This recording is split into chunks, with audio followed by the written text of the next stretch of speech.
اور اسی سے ملتا جلتا سوال ہے کہ عام طور پر آپ نے بھی دیکھا ہوگا کہ سوالات پر کچھ میسیجز آتے رہتے ہیں واٹس ایپ پہ بھی اور سوشل میڈیا پہ بھی آپ کے پاس بھی آتے ہوں گے، جس میں مختلف مسائل لکھے ہوتے ہیں، حدیث کا حوالہ دیا ہوتا ہے، حدیث ہوتی ہیں لیکن آگے کوئی حوالہ نہیں ہوتا کہ یہ کس کتاب سے ہے، کس راوی نے اس کو روایت کیا ہے۔ تو شریعت ایسے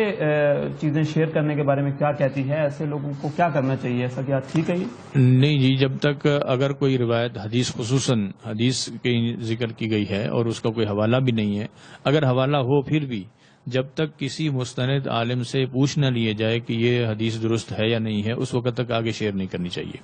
کیونکہ بہت مرتبہ ایسا ہوتا ہے کہ ایک روایت کسی نے لکھنے کے بعد اس کے آخر میں لکھ دیا کہ بخاری شریف اور مسلم شریف میں ہے۔ جب ہم اس کو دیکھتے ہیں تو نہ بخاری شریف کی ہوتی ہے نہ مسلم، کہیں اس کا ذکر ہی نہیں ہوتا۔ لوگ حوالے بھی غلط لکھتے ہیں، تو لہذا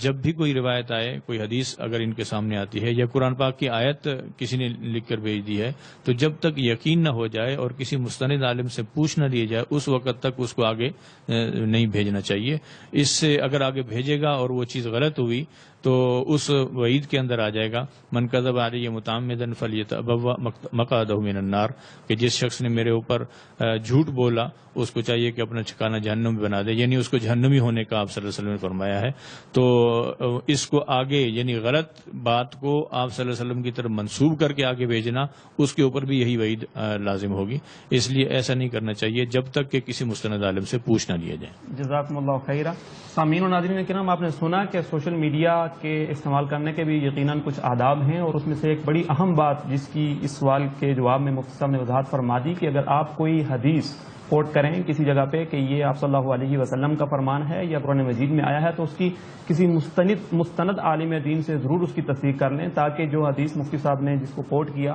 کہیں اس کے وعید میں بھی ہمارا نام نہ آ جائے۔